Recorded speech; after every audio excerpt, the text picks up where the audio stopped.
ओम नमः शिवाय। ओम नमः शिवाय। ओम नमः शिवाय। पार्थिव लिंग के निर्माण की रीति तथा वेद मंत्रों द्वारा उनके पूजन की विस्तृत एवं संक्षिप्त विधि का वर्णन।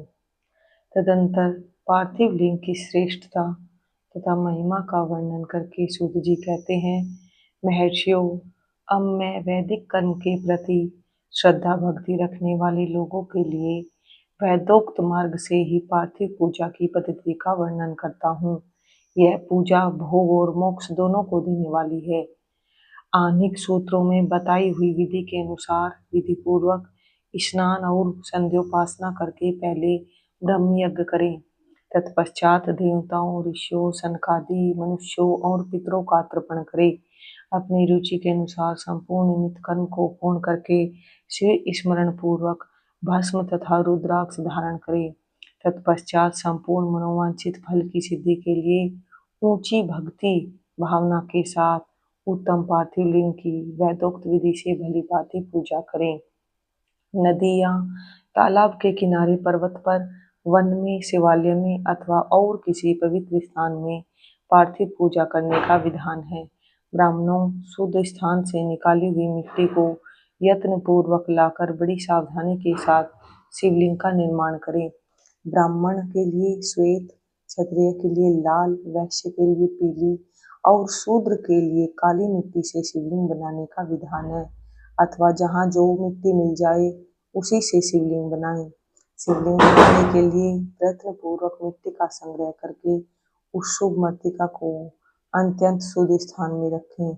फिर उसकी शुद्धि करके जल से सान कर पिंडी बना दें और वैदोक्त मार्ग से धीरे धीरे सुंदर पार्थिव लिंग की रचना करें। तत्पश्चात भोग और मोक्ष रूपी फल की प्राप्ति के लिए भक्ति पूर्वक उसका पूजन करें। उस पार्थिव लिंग के पूजन की जो विधि है उसे मैं विधि विधान पूर्वक बता रहा हूँ, तुम सब लोग सुनो। ओम नमः शिवाय। इस मंत्र का उच्चारण करते हुए समस्त पूजन सामग्री का प्रोक्षण करें, उस पर जल छिड़कें। इसके बाद भूसी इत्यादि मंत्र से क्षेत्र सिद्धि करें। फिर आपोषमान इस मंत्र से जल का संस्कार करें। इसके बाद नमस्ते रुद्र इस मंत्र से स्फटिका बंध स्फटिक शिला का घेरा बनाने की बात कही गई है।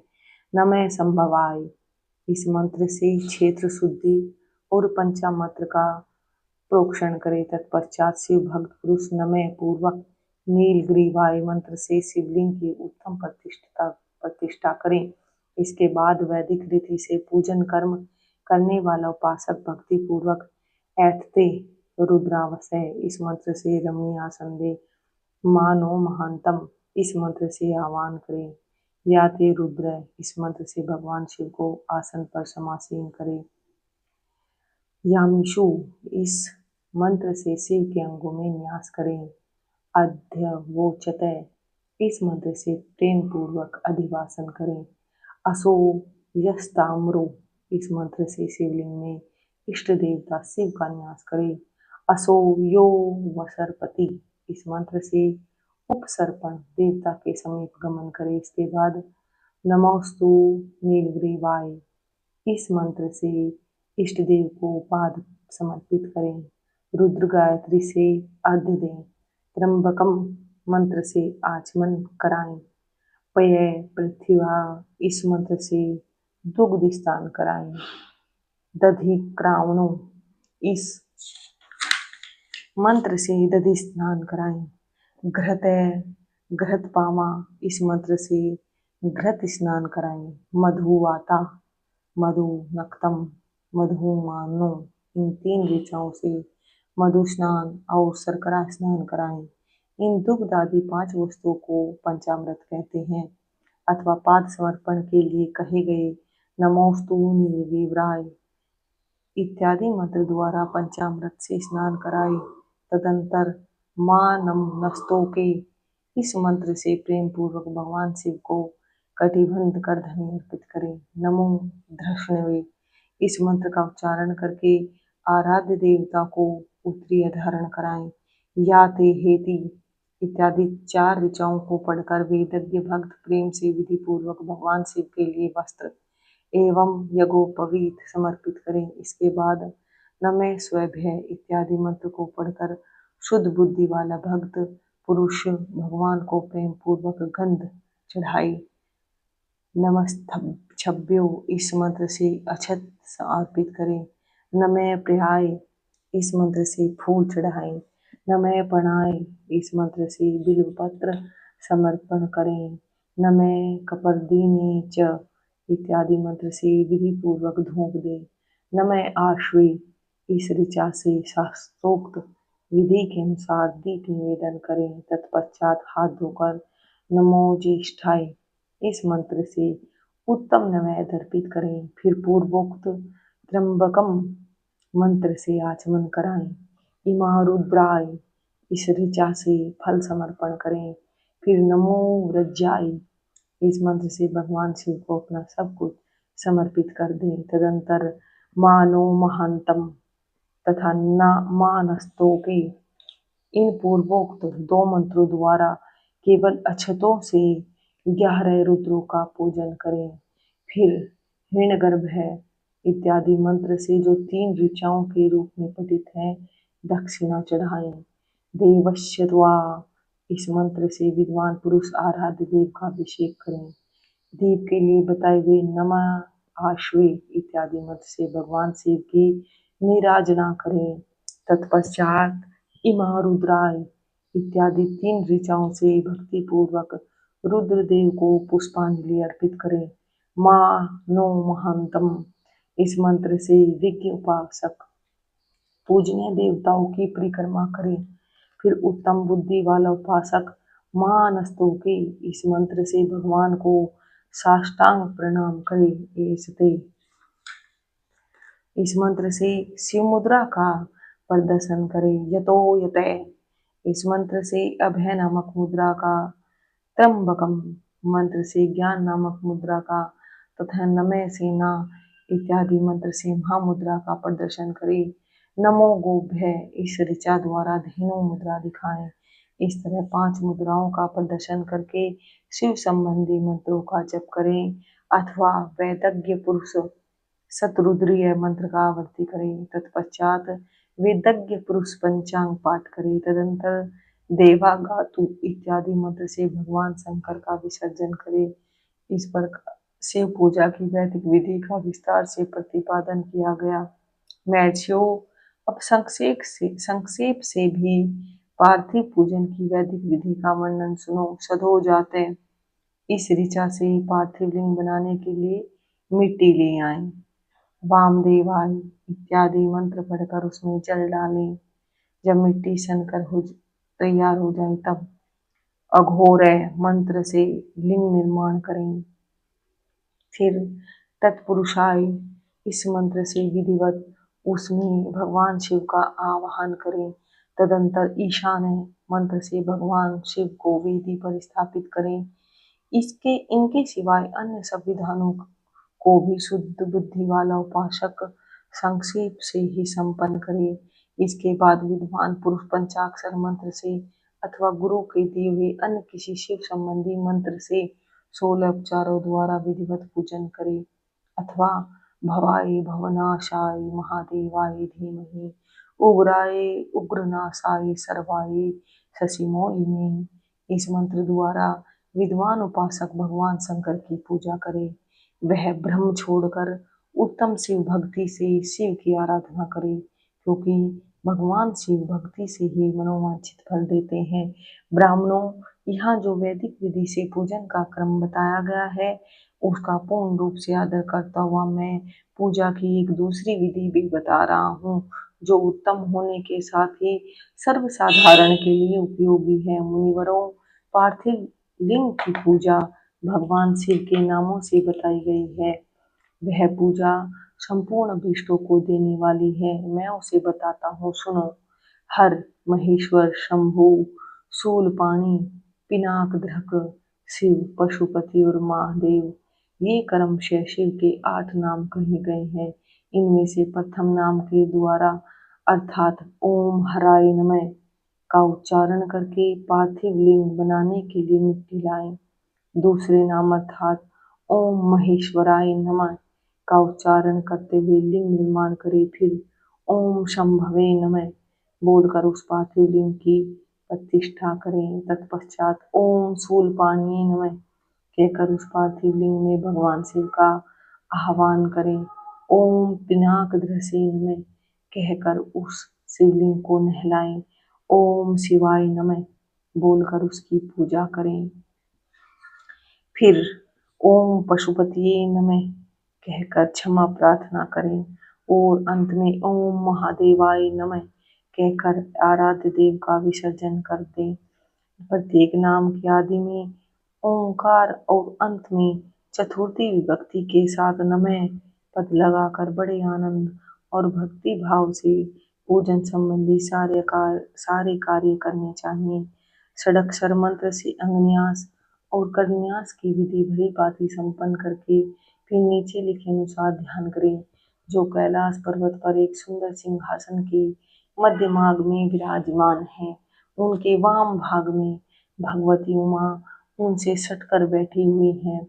सनक सनंदन आदि भक्तजन जिनकी पूजा कर रहे हैं तथा जो भक्तों के दुख रूपी दावानल को नष्ट कर देने वाले अप्रमेय शक्तिशाली ईश्वर हैं, उन विश्व विभूषण भगवान शिव का चिंतन करना चाहिए। भगवान महेश्वर का प्रतिदिन इस प्रकार ध्यान करें। उनकी अंग कांति चांदी के पर्वत की भांति गोर है।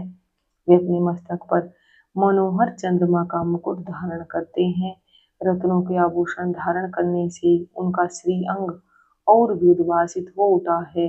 उनके चार हाथों में क्रमशः परशु, मृगमुद्रा वर एवं अभय मुद्रा सुशोभित है। वे सदा प्रसन्न रहते हैं, कमल के आसन पर बैठे हैं और देवता लोग चारों ओर खड़े होकर उनकी स्तुति कर रहे हैं। उन्होंने वस्त्र की जगह व्याघ्र चर्म धारण कर रखा है। वे इस विश्व के आदि हैं, बीज रूप हैं तथा सबका समस्त भय हर लेने वाले हैं। उनके 5 मुख हैं और प्रत्येक मुखमंडल में 3-3 नेत्र हैं। इस प्रकार ध्यान तथा उत्तम पार्थिव लिंग का पूजन करके गुरु के दिए हुए पंचाक्षर मंत्र का विधि पूर्वक जप करे। विप्रवरों, विद्वान पुरुष को चाहिए कि वह देवेश्वर शिव को प्रणाम करके नाना प्रकार की स्तुतियों द्वारा उनका स्तुति करे तथा शतरुद्रयी यजुर्वेद 16वें अध्याय के मंत्रों का पाठ करे। तत्पश्चात अंजलि में अक्षत और फूल लेकर उत्तम भक्ति भाव से निम्नांकित मंत्रों को पढ़ते हुए प्रेम और प्रसन्नता के साथ भगवान शंकर से इस प्रकार प्रार्थना करें। सबको सुख देने वाले कृपा निधान भूतनाथ शिव मैं आपका हूँ। आपके गुणों में ही मेरे प्राण बसते हैं अथवा आपके गुण ही मेरे प्राण, मेरे जीवन सर्वस्व हैं। मेरा चित्त सदा आपके ही चिंतन में लगा हुआ है। यह जानकर मुझ पर प्रसन्न हुए। कृपा कीजिए शंकर, मैंने अनजाने में अथवा जानबूझकर यदि कभी आपका जप और पूजन आदि किया हो तो आपकी कृपा से वह सफल हो जाए। गौरीनाथ, मैं आधुनिक युग का महान पापी हूँ, पतित हूँ और आप सदा से ही परम महान पतित पावन है। इस बात का विचार करके आप जैसा चाहें वैसा करें। महादेव, सदाशिव, वेदों, पुराणों, नाना प्रकार के शास्त्रीय सिद्धांतों और विभिन्न महर्षियों ने भी अब तक आपको पूर्ण रूप से नहीं जाना है, फिर मैं कैसे जान सकता हूँ महेश्वर। मैं जैसा हूँ वैसा ही उसी रूप में संपूर्ण भाव से आपका हूँ, आपके आश्रित हूँ, इसलिए आपसे रक्षा पाने के योग्य हूँ। परमेश्वर, आप मुझ पर प्रसन्न हुए। मुनि इस प्रकार प्रार्थना करके हाथ में लिए हुए अक्षत और पुष्प को भगवान शिव के ऊपर चढ़ाकर उन शंभुदेव को भक्ति भाव से विधि पूर्वक साष्टांग प्रणाम करे। तदंतर शुद्ध बुद्धि वाला उपासक शास्त्रोक्त विधि से इष्ट देव की परिक्रमा करे। फिर श्रद्धा पूर्वक स्थितियों द्वारा देवेश्वर शिव की स्तुति करें। इसके बाद गला बजाकर गले से अव्यक्त शब्द का उच्चारण करके पवित्र एवं विनीत चित्त वाला साधक भगवान को प्रणाम करे। फिर आदर पूर्वक विज्ञप्ति करे और उसके बाद विसर्जन। मुनिवरों, इस प्रकार विधि पूर्वक पार्थिव पूजा बताई गई। वह भोग और मोक्ष देने वाली तथा भगवान शिव के प्रति भक्ति भाव को बढ़ाने वाली है। ओम नमः शिवाय। ओम नमः शिवाय। ओम नमः शिवाय। विदेश्वर संहिता अध्याय 1920 समाप्त। ओम ओम नमः शिवाय। ओम नमः शिवाय। ओम नमः शिवाय। पार्थिव पूजा की महिमा, शिव नैवेद्य भक्षण के विषय में निर्णय तथा बिल्व का महात्म्य। तदंतर ऋषियों के पूछने पर किस कामना की पूर्ति के लिए कितने पार्थिव लिंगों की पूजा करनी चाहिए, इस विषय का वर्णन करके सूत जी बोले, महर्षियों, पार्थिव लिंगों की पूजा कोटि कोटि यज्ञों का फल देने वाली है। कलयुग में लोगों के लिए शिवलिंग पूजन जैसा श्रेष्ठ दिखाई देता है, वैसा और कोई दूसरा साधन नहीं है। यह समस्त शास्त्रों का निश्चित सिद्धांत है। शिवलिंग भोग और मोक्ष देने वाला है। लिंग तीन प्रकार के कहे गए हैं, उत्तम, मध्यम और अधम। जो 4 अंगुल ऊंचा और देखने में सुंदर हो तथा वेदी से युक्त हो, उस शिवलिंग को शास्त्रज्ञ महर्षियों ने उत्तम कहा है। उससे आधा मध्यम और उससे आधा अधम माना गया है। इस तरह 3 प्रकार के शिवलिंग कहे गए हैं, जो उत्तरोत्तर श्रेष्ठ हैं। ब्राह्मण, क्षत्रिय, वैश्य, शूद्र अथवा विलोम शंकर कोई भी क्यों न हो, वह अपने अधिकार के अनुसार वैदिक तथा तांत्रिक मंत्र से सदा आदर पूर्वक शिवलिंग की पूजा करे। ब्राह्मणों, महर्षियों, अधिक कहने से क्या लाभ। शिवलिंग का पूजन करने में स्त्रियों का तथा अन्य सब लोगों का भी अधिकार है। द्विजों के लिए वैदिक पद्धति से ही शिवलिंग का पूजा करना श्रेष्ठ है, परंतु अन्य लोगों के लिए वैदिक मार्ग से पूजा करने की सम्मति नहीं है। वैदज्ञ द्विजों को वैदिक मार्ग से ही पूजन करना चाहिए, अन्य मार्ग से नहीं। यह भगवान शिव का कथन है। दधीचि और गौतम आदि के श्राप से जिनका चित्त दग्ध हो गया है, उन द्विजों की वैदिक कर्म में श्रद्धा नहीं होती। जो मनुष्य वेदों तथा स्मृतियों में कहे हुए सत्कर्मों की अवहेलना करता है, करके दूसरे कर्म को करने लगता है, उसका मनोरथ कभी सफल नहीं होता। इस प्रकार विधि पूर्वक भगवान शंकर का नवैधांत पूजन करके उनकी त्रिभुवनमयी 8 मूर्तियों का भी वही पूजन करे। पृथ्वी, जल, अग्नि, वायु, आकाश, सूर्य, चंद्रमा तथा यजमान, ये भगवान शंकर की 8 मूर्तियां कही गई हैं। इन मूर्तियों के साथ साथ सर्व, भव, रुद्र, उग्र, भीम, ईश्वर, महादेव तथा पशुपति, इन नामों की भी अर्चना करें। तदंतर चंदन, अक्षत और बिल्व पत्र लेकर वहां ईशान आदि के क्रम में भगवान शिव के परिवार का उत्तम भक्ति भाव से पूजन करे। ईशान, नंदी, चंड, महाकाल, भृंगी, वृष, स्कंद, कपर्दीश्वर, सोम तथा शुक्र, ये 10 शिव के परिवार हैं, जो क्रमशः ईशान आदि 10 दिशाओं में पूजनीय हैं। तत्पश्चात भगवान शिव के समक्ष वीरभद्र का और पीछे कार्तिक मुख का पूजन करके विधि पूर्वक 11 रुद्रों की पूजा करें। इसके पश्चात पंचाक्षर मंत्र जप करके शतरुद्रीय स्त्रोत का, नाना प्रकार की स्थितियों का तथा शिव पंचांग का पाठ करें। तत्पश्चात परिक्रमा और नमस्कार करके शिवलिंग का विसर्जन करें। इस प्रकार मैंने शिव पूजन की संपूर्ण विधि का आदर पूर्वक वर्णन किया। रात्रि में देव कार्य को सदा उत्तराभिमुख होकर ही करना चाहिए। इसी प्रकार शिव पूजन भी पवित्र भाव से सदा उत्तराभिमुख होकर ही करना उचित है। जहाँ शिवलिंग स्थापित हो, उससे पूर्व दिशा का आश्रय लेकर नहीं बैठना या खड़ा होना चाहिए, क्योंकि वह दिशा भगवान शिव के आगे या सामने पड़ती है। इष्ट देव का सामना रोकना ठीक नहीं। शिवलिंग से उत्तर दिशा में भी न बैठे, क्योंकि उधर भगवान शंकर का वामांग है, जिसमें शक्ति स्वरूपा देवी उमा विराजमान है। पूजक को शिवलिंग से पश्चिम दिशा में भी नहीं बैठना चाहिए, क्योंकि वह आराध्य देव का पृष्ठभाग है। पीछे की ओर से पूजा करना उचित नहीं, अतः अवशिष्ट दक्षिण दिशा ही ग्राह्य है, उसी का आश्रय लेना चाहिए। तात्पर्य यह है कि शिवलिंग से दक्षिण दिशा में उत्तराभिमुख होकर बैठे और पूजा करे। विद्वान पुरुष को चाहिए कि वह भस्म का त्रिपुंड लगाकर रुद्राक्ष की माला लेकर तथा बिल्व पत्र का संग्रह करके ही भगवान शंकर की पूजा करें, इनके बिना नहीं।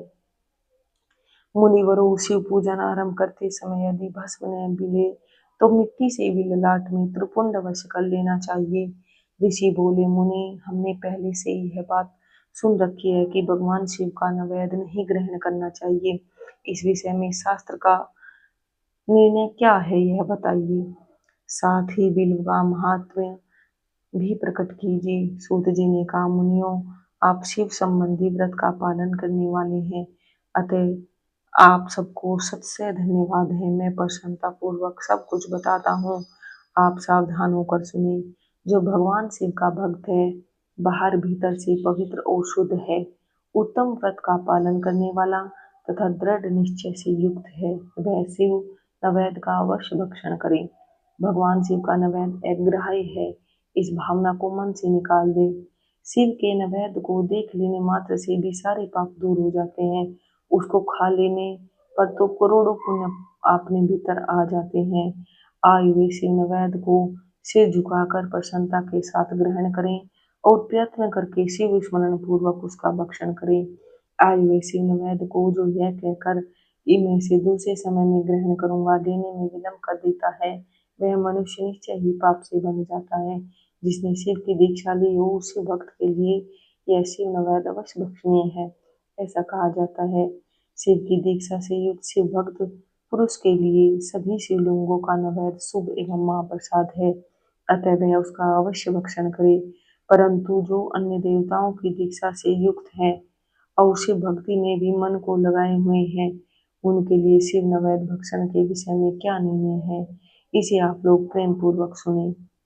ब्राह्मणों, जहाँ से सालग्राम शिला की उत्पत्ति होती है, वहाँ के उत्पन्न लिंग में रसलिंग, पारदलिंग में पाषाण, रजत तथा स्वर्ण से निर्मित लिंग में देवताओं तथा सिद्धों द्वारा प्रतिष्ठित लिंग में, केसर निर्मित लिंग में, स्फटिक लिंग में, रत्न निर्मित लिंग में तथा समस्त ज्योतिर्लिंगों में विराजमान भगवान शिव के नैवेद्य का भक्षण चंद्रायण व्रत के समान पुण्यजनक है। ब्रह्म हत्या करने वाला पुरुष भी यदि पवित्र होकर शिव निर्माल्य का भक्षण करे, उसे सिर पर धारण करे, तो उसका सारा पाप शीघ्र ही नष्ट हो जाता है। पर जहाँ चंड का अधिकार है, वहाँ जो शिव निर्माल्य हो, उसे साधारण मनुष्यों को नहीं खाना चाहिए। जहाँ चंड का अधिकार नहीं है, वहाँ के शिव निर्माल्य को का सभी को भक्ति पूर्वक भोजन करना चाहिए। बाणलिंग, नर्मदेश्वर, लोह निर्मित, सर्वणादि धातुमय लिंग, सिद्धलिंग, जिन लिंगों की उपासना से किसी ने सिद्धि प्राप्त की है अथवा जो सिद्धों द्वारा स्थापित है, वे लिंग, शंभुलिंग, इन सब लिंगों में तथा शिव की प्रतिमाओं मूर्तियों में चंड का अधिकार नहीं है। जो मनुष्य शिवलिंग को विधि पूर्वक स्नान कराकर उस स्नान के जल का 3 बार आचमन करता है, उसके कायिक, वाचिक और मानसिक तीनों प्रकार के पाप यहाँ शीघ्र नष्ट हो जाते हैं। जो शिव नैवेद्य पत्र, पुष्प, फल और जल अग्राह्य है, वह सब भी सालग्राम शिला के स्पर्श से पवित्र ग्रहण के योग्य हो जाता है। मुनीश्वरों, शिवलिंग के ऊपर चढ़ा हुआ जो द्रव्य है वह अग्राह्य है। जो वस्तु लिंग स्पर्श से रहित है, अर्थात जिस वस्तु को अलग रखकर शिव जी को निवेदित किया जाता है, लिंग के ऊपर नहीं चढ़ाया जाता है, उसे अत्यंत पवित्र जानना चाहिए। मुनिवरों, इस प्रकार नैवेद्य के विषय में शास्त्र का निर्णय बताया गया। अब तुम लोग सावधान हो, आदर पूर्वक बिल्व का महात्म्य सुनो। यह बिल्व वृक्ष महादेव का ही रूप है।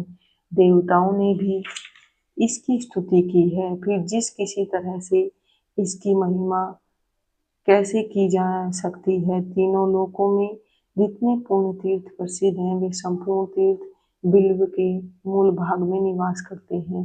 जो पुण्यात्मा मनुष्य बिल्व के मूल में लिंग स्वरूप अविनाशी महादेव जी का पूजन करता है, वह निश्चय ही शिव पद को प्राप्त होता है। जो बिल्व की जड़ के पास जल से अथवा मस्तक को सींचता है, वह संपूर्ण तीर्थों में स्नान का फल पा लेता है और वही इस भूतल पर पावन माना जाता है। इस बिल्व की जड़ के परम उत्तम थाली को जल से भरा हुआ देखकर महादेव जी पूर्णतः संतुष्ट होते हैं। जो मनुष्य गंध पुष्प आदि से बिल्व के मूल भाग का पूजन करता है वैसे लोक को पाता है और इस लोक में भी उसकी सुख संतति बढ़ती है। जो बिल्व की जड़ के समीप आदर पूर्वक दीपावली जलाकर रखता है उस तत्व ज्ञान से संपन्न हो भगवान महेश्वर ही मिल जाते हैं। जो बिल्व की शाखा थामकर हाथ से उसके नए नए पल्लव उतारता और उनसे उस बिल्व की पूजा करता है वह सब पापों से मुक्त हो जाता है। जो बिल्व की जड़ के समीप भगवान शिव में अनुराग रखने वाले एक भक्त को भी भक्ति पूर्वक भोजन कराता है उसे कोटि गुना पुण्य प्राप्त होता है। जो बिल्व की जड़ के पास शिव भक्त को खीर और घृत से युक्त अन्न देता है वह कभी दरिद्र नहीं होता। ब्राह्मणों, इस प्रकार मैंने सांगोपांग शिवलिंग पूजन का वर्णन किया। यह प्रवृत्ति मार्गी तथा निजवर्ती मार्गी पूजकों के भेद से दो प्रकार का होता है। प्रवृत्ति मार्गी लोगों के लिए पीठ पूजा इस भूतल पर संपूर्ण अभीष्ट वस्तु को देने वाली होती है। प्रपत्र पुरुष सुपात्र गुरु आदि के द्वारा ही सारी पूजा संपन्न करे और अभिषेक के अंत में अघने के चावल से बना हुआ नैवेद्य निवेदन करे। पूजा के अंत में शिवलिंग को शुद्ध संपुट में विराजमान करके घर के भीतर कहीं अलग रख दे। निर्वर्ती मार्ग उपासकों के लिए हाथ पर ही शिव पूजन का विधान है। उन्हें भिक्षा आदि से प्राप्त हुए अपने भोजन को ही नैवेद्य रूप में निवेदित कर देना चाहिए। निर्वर्त पुरुषों के लिए सूक्ष्म लिंग ही श्रेष्ठ बताया जाता है। वे विभूति से पूजन करें और विभूति को ही नैवेद्य रूप से निवेदित भी करें। पूजा करके उस लिंग को सदा अपने मस्तक पर धारण करें। ओम नमः शिवाय, ओम नमः शिवाय, ओम नमः शिवाय। विंध्येश्वर संहिता अध्याय 21 और 22 संपूर्ण। ओम नमः शिवाय। ओम ओम नमः शिवाय। ओम नमः शिवाय। ओम नमः शिवाय। शिव नाम जप तथा भस्म धारण की महिमा। त्रिपुंड्र के देवता और स्थान आदि का प्रतिपादन। ऋषि बोले, महाभाग व्यास शिष्य सूत जी आपको नमस्कार है। अब आप उस परम उत्तम भस्म महात्म्य का ही वर्णन कीजिए।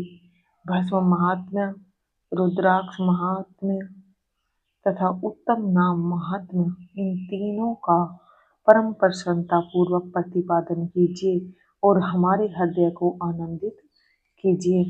सूत जी ने कहा, महर्षियों, आपने बहुत उत्तम बात पूछी है। यह समस्त लोगों के लिए हितकारक विषय है।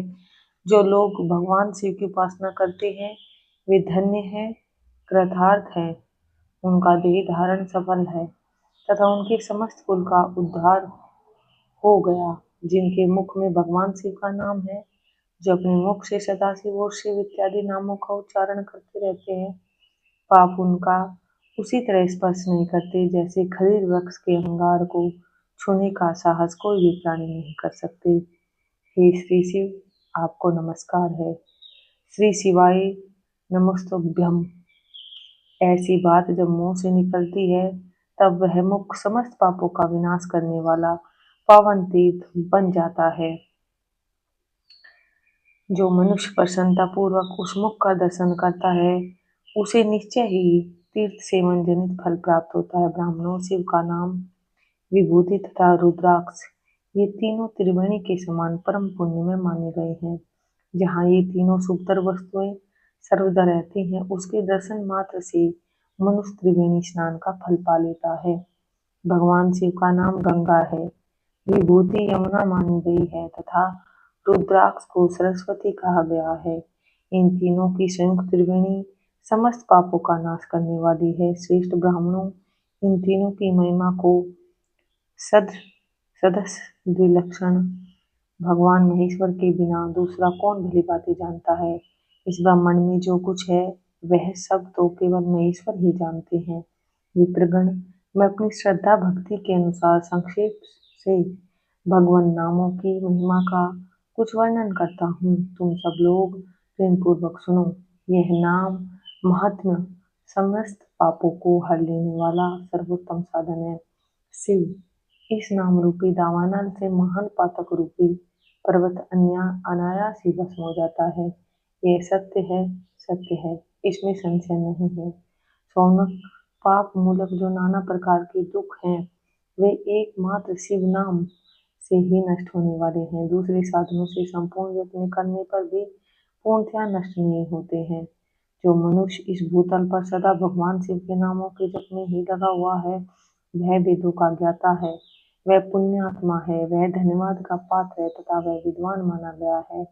मुनि, जिनका शिव नाम जप में विश्वास है, उनके द्वारा आचरित नाना प्रकार के धर्म तत्काल फल देने के लिए उत्सुक हो जाते हैं। महर्षि, भगवान शिव के नाम से जितने पाप नष्ट होते हैं, उतने पाप मनुष्य इस भूतल पर कर नहीं सकते।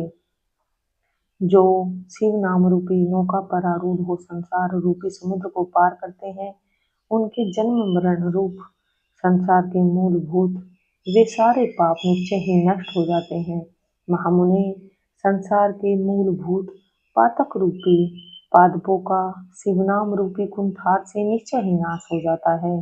जो पाप रूपी दावानल से पीड़ित है, उन्हें शिवनाम रूपी अमृत का पान करना चाहिए। पापों के दावानल से दग्ध होने वाले लोगों को उस शिव नामामृत के बिना शांति नहीं मिल सकती। जो शिव नाम रूपी सुधा की वृष्टि जनित धारा में गोते लगा रहे हैं, वे संसार रूपी दावानल के बीच में खड़े होने पर भी कदापि शोक के भागी नहीं होते।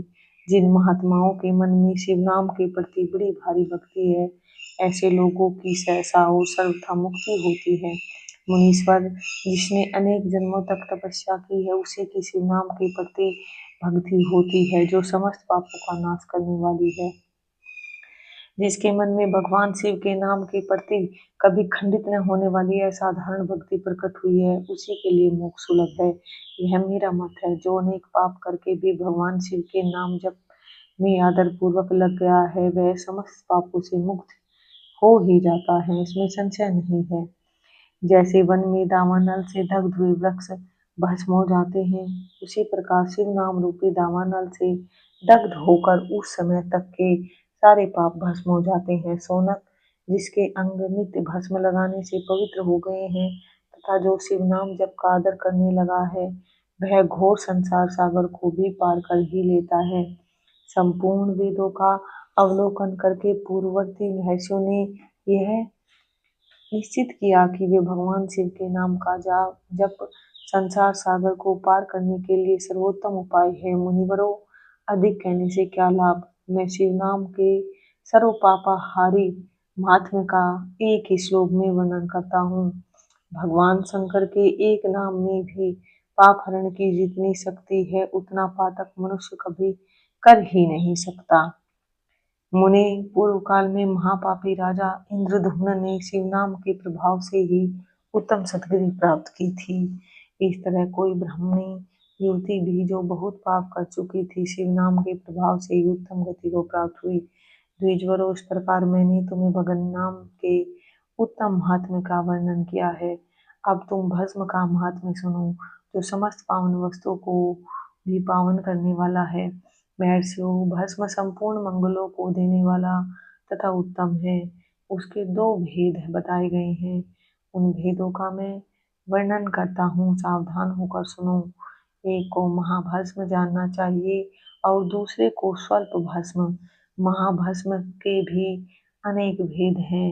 वह 3 प्रकार का कहा गया है, श्रोत, स्मार्त और लौकिक। स्वल्प भस्म के भी बहुत से भेदों का वर्णन किया है। स्रोत और स्मार्त भस्म को केवल द्विजों के ही उपयोग में लाने के योग कहा गया है। तीसरा, जो लौकिक भस्म है, वह अन्य सब लोगों के भी उपयोग में आ सकता है। श्रेष्ठ महर्षियों ने यह बताया है कि द्विजों को वैदिक मंत्र के उच्चारण पूर्वक भस्म धारण करना चाहिए। दूसरे लोगों के लिए बिना मंत्र के ही केवल धारण करने का विधान है। जले हुए गोबर से प्रकट होने वाला भस्म आग्नि कहलाता है। महामुनि, वह भी त्रिपुंड का द्रव्य है, ऐसा कहा गया है। अग्निहोत्र से उत्पन्न हुए भस्म का भी मनीषी पुरुषों को संग्रह करना चाहिए। अन्य यज्ञ से प्रकट हुआ भस्म भी त्रिपुंड धारण के काम में आ सकता है। जाबालोपनिषद में आए हुए अग्नि इत्यादि 7 मंत्रों द्वारा जल मिश्रित भस्म से धूलन विभिन्न अंगों में मूर्धन्य लेपन करना चाहिए। महर्षि जाबाली ने सभी वर्णों और आश्रमों के लिए मंत्र से तथा बिना मंत्र के भी आदर पूर्वक भस्म से त्रिपुंड लगाने की आवश्यकता बताई है। समस्त अंगों में सजल भस्म को मलना अथवा विभिन्न अंगों में तिरछा त्रिपुंड लगाना इन कार्यों को मोक्षार्थी पुरुष प्रमाद से भी न छोड़े, ऐसा श्रुति का आदेश है। भगवान शिव और विष्णु ने भी तिर्यक त्रिपुंड धारण किया है। अन्य देवियों सहित भगवती उमा और लक्ष्मी देवी ने भी वाणी द्वारा इसकी प्रशंसा की है। ब्राह्मणों, क्षत्रियों, वैश्यों, शूद्रों, वर्णशंकरों तथा जाति भ्रष्ट पुरुषों ने भी उद्दोलन एवं त्रिपुंड के रूप में भस्म धारण किया है। इसके पश्चात भस्म धारण तथा त्रिपुंड की महिमा एवं विधि बताकर सूत जी ने फिर कहा, महर्षियों, इस प्रकार मैंने संक्षेप से त्रिपुंड का महात्म्य बताया है। यह समस्त प्राणियों के लिए गोपनीय रहस्य है, अतः तुम्हें भी इसे गुप्त ही रखना चाहिए। मुनिवरों, ललाट आदि सभी निर्दिष्ट स्थानों में जो भस्म से 3 तिरछी रेखाएं बनाई जाती हैं, उन्हीं को विद्वानों ने त्रिपुंड कहा है। भोग के मध्य भाग से लेकर जहाँ तक भोग का अंत है, उतना बड़ा त्रिपुंड ललाट में धारण करना चाहिए। मध्यमा और अनामिका उंगली से 2 रेखाएं करके बीच में अंगुष्ठ द्वारा प्रतिलोम भाव से की गई रेखा त्रिपुंड कहलाती है। अथवा बीच के 3 भस्म उंगलियों से भस्म लेकर यत्न पूर्वक भक्ति भाव से ललाट में त्रिपुंड धारण करें। त्रिपुंड अत्यंत उत्तम तथा भोग और मोक्ष को देने वाला है। त्रिपुंड की तीनों रेखाओं में से प्रत्येक के 9 देवता हैं, जो सभी अंगों में स्थित हैं। मैं उनका परिचय देता हूँ, सावधान होकर सुनो। मुनिवरों, प्रणव का प्रथम अक्षर आकार, गृहपत्य, अग्नि, पृथ्वी, धर्म, रजोगुण, ऋग्वेद, क्रियाशक्ति, प्रातः सवन तथा महादेव, ये त्रिपुंड की प्रथम रेखा के 9 देवता हैं। यह बात शिव दीक्षा परायण पुरुषों को अच्छी तरह समझ लेनी चाहिए। प्रणव का दूसरा अक्षर उकार, दक्षिणाग्नि, आकाश, सत्वगुण, यजुर्वेद, मध्य, दिन, सवन, इच्छा शक्ति, अंतरात्मा तथा महेश्वर, ये दूसरी रेखा के 9 देवता है। प्रणव का तीसरा अक्षर मकार, आह्वानीय अग्नि, परमात्मा, तमोगुण, धुलोक, ज्ञान शक्ति, सामवेद, तृतीय सवन तथा शिव, ये तीसरी रेखा के 9 देवता हैं। इस प्रकार स्थान देवताओं को उत्तम भक्ति भाव से नित्य नमस्कार करके स्नान आदि से शुद्ध हुआ पुरुष यदि त्रिपुंड धारण करे तो भोग और मोक्ष को भी प्राप्त कर लेता है। मुनीश्वर, ये संपूर्ण अंगों में स्थान देवता बताए गए हैं। अब उनके संबंधी स्थान बताता हूँ, भक्ति पूर्वक सुनो। 32, 16, 8 तथा 5 स्थानों में त्रिपुंड का न्यास करें। मस्तक, ललाट, दोनों कान, दोनों नेत्र, दोनों नासिका, मुख, कंठ, दोनों हाथों, दोनों कोहनी, दोनों कलाई, हृदय, दोनों पार्श्व भाग, नाभि, दोनों अंडकोश, दोनों उरु, दोनों गुल्फ, दोनों घुटने, दोनों कुंडलियों, दोनों पैर, ये 32 उत्तम स्थान है, जिन्हें क्रमशः अग्नि, जल, पृथ्वी, वायु, 10 दिक् प्रदेश, 10 दिक्पाल तथा 8 वसुओं का निवास है। धर, ध्रुव, सोम, आप, अनिल, अनल, प्रत्यूष और प्रभास, ये 8 वसु कहे गए हैं। इन सब का नाम मात्र लेकर उनके इनके स्थानों में विद्वान पुरुष त्रिपुंड धारण करें अथवा एकाग्रचित हो 16 स्थान में ही त्रिपुंड धारण करें। मस्तक, ललाट, कंठ, दोनों कंधों, दोनों भुजाओं, दोनों कोहनियों तथा दोनों कलाइयों में, हृदय में, नाभि में, दोनों पसलियों में तथा पृष्ठ भाग में त्रिपुंड लगाकर वहां दोनों स्वनी कुमारों का, शिव शक्ति, रुद्र, ईश्वर, नारद का और वामा आदि 9 शक्तियों का पूजन करें। ये सब मिलकर 16 देवता हैं। अश्वनी कुमार 2 कहे गए हैं, नासत्य और दस्र अथवा मस्तक, केश, दोनों कान, मुख, दोनों भुजा, हृदय, नाभि, दोनों उरु, दोनों जानुं, दोनों पैर और पृष्ठभाग, इन 16 स्थानों में 16 त्रिपुंड का न्यास करें। मस्तक में शिव, केश में चंद्रमा, दोनों कानों में रुद्र और ब्रह्मा, मुख में विघ्नराज गणेश, दोनों भुजाओं में विष्णु और लक्ष्मी, हृदय में शंभु, नाभि में प्रजापति, दोनों उरुओं में नाग और नाग कन्याएं, दोनों घुटनों में ऋषि कन्याएं, दोनों पैरों में समुद्र तथा विशाल पृष्ठभाग में संपूर्ण तीर्थ देवता रूप से विराजमान है। इस प्रकार 16 स्थानों का परिचय दिया गया है। अब 8 स्थान उत्तम बता 8 अब 8 स्थान बताए जाते हैं। गुह्य स्थान, ललाट, परम उत्तम कर्ण युगल, दोनों कंधे, हृदय और नाभि, ये 8 स्थान हैं। इनमें ब्रह्मा और सप्तऋषि 8 देवता बताए गए हैं। मुनीश्वरों, भस्म के स्थान को जानने वाले विद्वानों ने इस तरह 8 स्थानों का परिचय दिया है, अथवा मस्तक, दोनों भुजाएं, हृदय और नाभि। इन 5 स्थानों को भस्म वेता पुरुषों ने भस्म धारण के योग बताया है। यथासंभव देश काल आदि की अपेक्षा रखते हुए भस्म को अभिमंत्रित करना और जल में मिलाना आदि कार्य करें। यदि उद्धूलन में भी समर्थ हो तो त्रिपुंड आदि लगाएं। त्रिनेत्रधारी, तीनों गुणों के आधार तथा तीनों देवताओं के जनक भगवान शिव का स्मरण करते हुए नमः शिवाय कहकर ललाट में त्रिपुंड लगाएं। ईशाभ्याम नमः ऐसा कहकर दोनों पार्श्व भागों में त्रिपुंड धारण करें। बीजाभ्याम नमः यह बोलकर दोनों कलाइयों में भस्म लगावें। पितृभ्याम नमः कहकर नीचे के अंग में, उमेशाभ्याम नमः कहकर ऊपर के अंग में, तथा भीमाय नमः कहकर पीठ में और सिर के पिछले भाग में त्रिपुंड लगाना चाहिए। ओम नमः शिवाय, ओम नमः शिवाय, ओम नमः शिवाय। विंध्येश्वर संहिता अध्याय 23 और 24 संपूर्ण। ओम नमः शिवाय, ओम नमः शिवाय, ओम नमः शिवाय, ओम नमः शिवाय। रुद्राक्ष धारण की महिमा तथा उसके विविध भेदों का वर्णन। सूत जी कहते हैं, महाप्राज्ञ महामते शिवरूप सोनक, अब मैं संक्षेप से रुद्राक्ष का महात्म्य बता रहा हूँ, सुनो। रुद्राक्ष शिव को बहुत ही प्रिय है, इसे परम पावन समझना चाहिए। रुद्राक्ष के दर्शन से, स्पर्श से तथा उस पर जप करने से वह समस्त पापों का अपहरण करने वाला माना गया है। मुने, पूर्व काल में परमात्मा शिव ने समस्त लोगों का उपकार करने के लिए देवी पार्वती के सामने रुद्राक्ष की महिमा का वर्णन किया था। भगवान शिव बोले, महेश्वरी शिवे, मैं तुम्हारे प्रेम बस भक्तों के हित की कामना से रुद्राक्ष की महिमा का वर्णन करता हूँ, सुनो। महेशानी, पूर्व काल की बात है, मैं मन को संयम में रखकर हजारों दिव्य वर्षों तक घोर तपस्या में लगा रहा। एक दिन से ऐसा मेरा मन क्षुब्ध हो था, परमेश्वरी, मैं संपूर्ण लोगों का उपकार करने वाला स्वतंत्र परमेश्वर हूँ। अतः उस समय मैंने लीलावशी अपने दोनों नेत्र खोले। खोलते ही मेरे मनोहर नेत्रपुटों से कुछ जल की बूंदें गिरी। आंसू की उन बूंदों से वहां रुद्राक्ष नामक वृक्ष पैदा हो गया। भक्तों पर अनुग्रह करने के लिए भी अश्रु बिंदु स्थावर भाव को प्राप्त हो गए। वे रुद्राक्ष मैंने विष्णु भक्त को तथा चारों वर्णों के लोगों को बांट दिए। भूतल पर अपने प्रिय रुद्राक्षों को मैंने गौड़ देश में उत्पन्न किया। मथुरा, अयोध्या, लंका, मलयाचल, सहीगिरी, काशी तथा अन्य देशों में भी उनके अंकुर उगाए। वे उत्तम रुद्राक्ष ऐसे है पाप समूहों का भेदन करने वाले तथा श्रुतियों के भी प्रेरक हैं। मेरी आज्ञा से वे ब्राह्मण, क्षत्रिय, वैश्य और शूद्र जाति के भेद से इस भूतल पर प्रकट हुए। रुद्राक्षों की ही जाति के शुभाक्ष वे हैं। उन ब्राह्मणादि जाति वाले रुद्राक्षों के सुवर्ण, श्वेत, रक्त, पीत और कृष्ण जानने चाहिए।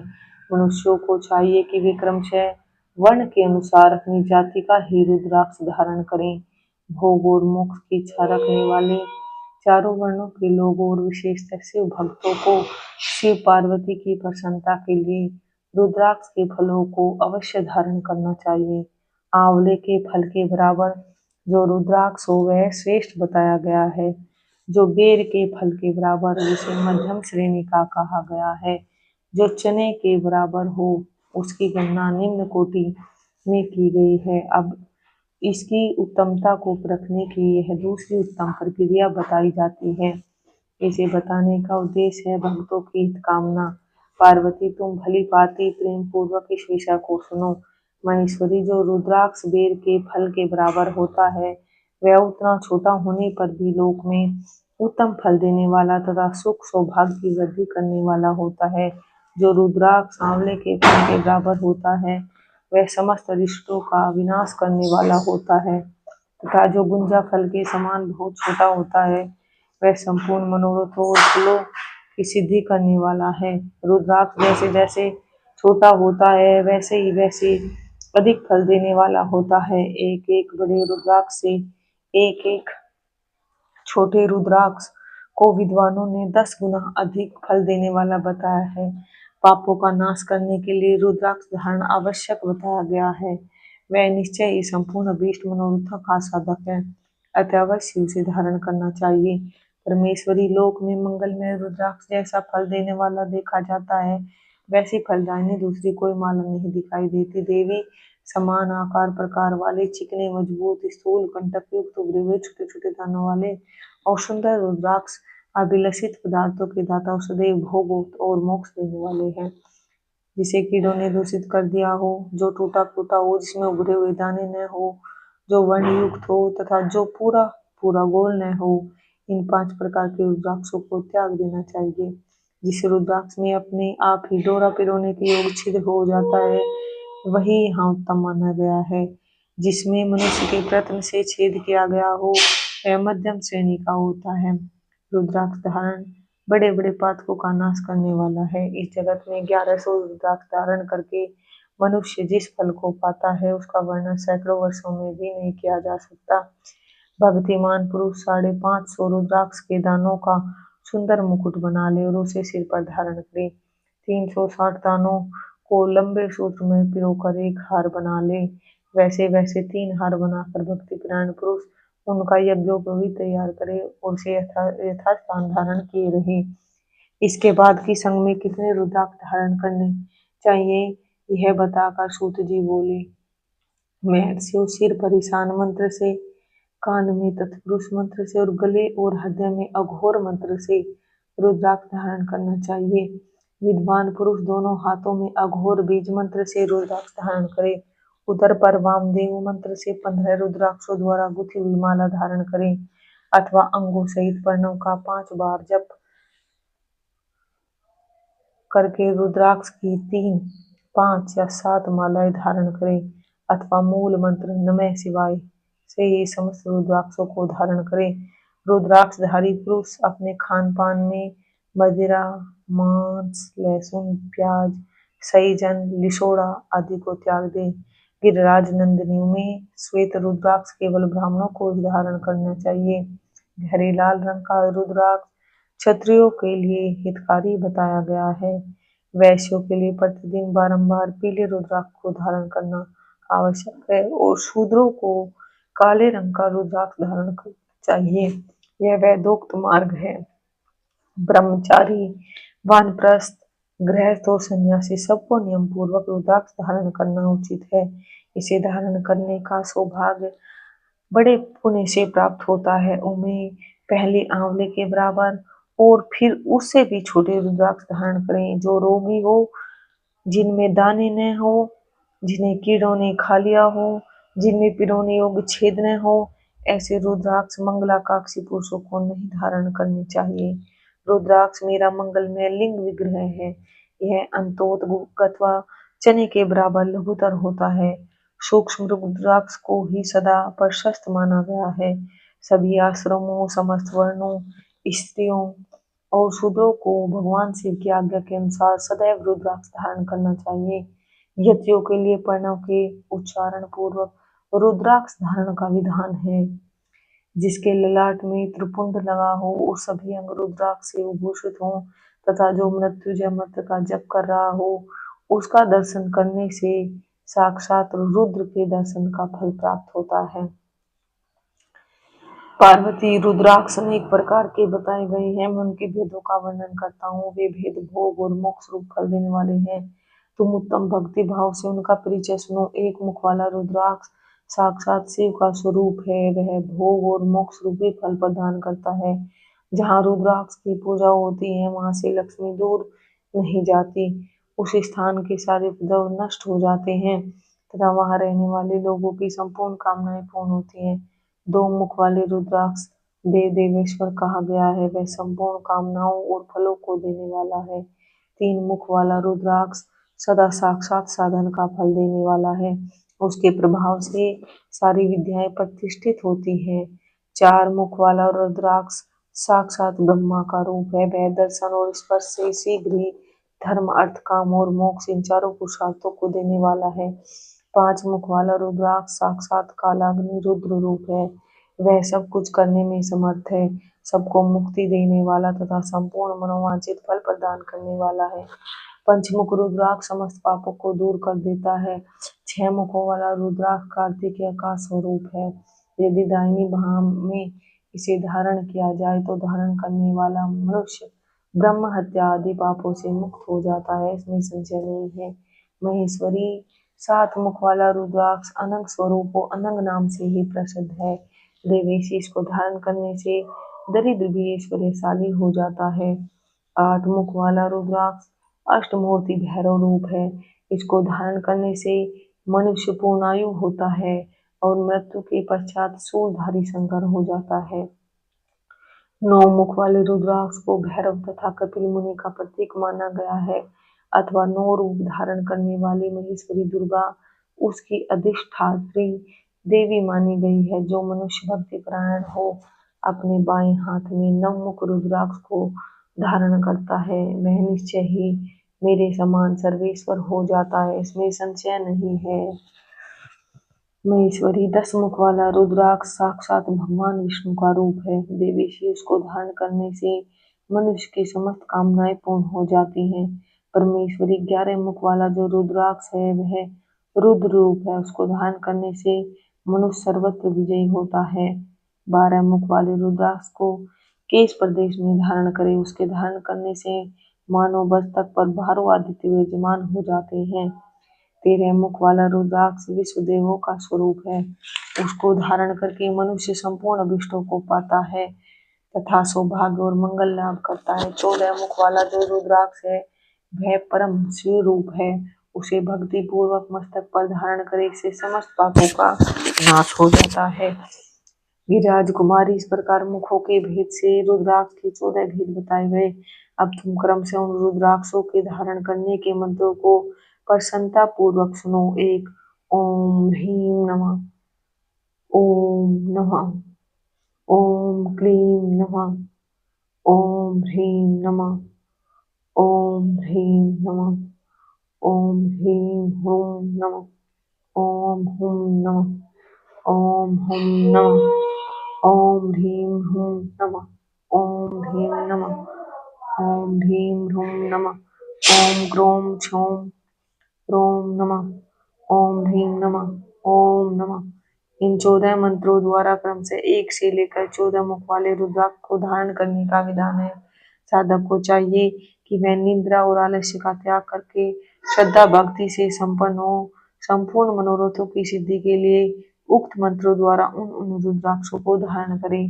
रुद्राक्ष की माला धारण करने वाले पुरुष को देखकर भूत प्रेत पिशाच डाकने सागने तथा जो अन्य द्रोहकारी राक्षस आदि हैं वे सब के सब दूर भाग जाते हैं। जो कृत्रिम विचार आदि प्रयुक्त होते हैं वे सब रुद्राक्षधारी को देखकर सशंक हो दूर खिसक जाते हैं। पार्वती रुद्राक्ष मालाधारी पुरुष को देखकर मैं शिव, भगवान विष्णु, देवी दुर्गा, गणेश, सूर्य तथा अन्य देवता भी प्रसन्न हो जाते हैं। महेश्वरी इस प्रकार रुद्राक्ष की महिमा को जानकर धन की वृद्धि के लिए भक्ति पूर्वक पूर्वोक्त मंत्रों द्वारा विधिवत उसे धारण करना चाहिए। मुनीश्वर भगवान शिव ने देवी पार्वती के सामने जो कुछ कहा था वह सब तुम्हारे प्रश्न के अनुसार मैंने कह सुनाया। मुनीश्वरों, मैंने तुम्हारे समक्ष इस विंध्येश्वर संहिता का वर्णन किया है। यह संहिता संपूर्ण सिद्धियों को देने वाली तथा भगवान शिव की आज्ञा से नित्य मोक्ष प्रदान करने वाली है। विंध्येश्वर संहिता संपूर्ण। ओम नमः शिवाय, ओम नमः शिवाय, ओम नमः शिवाय।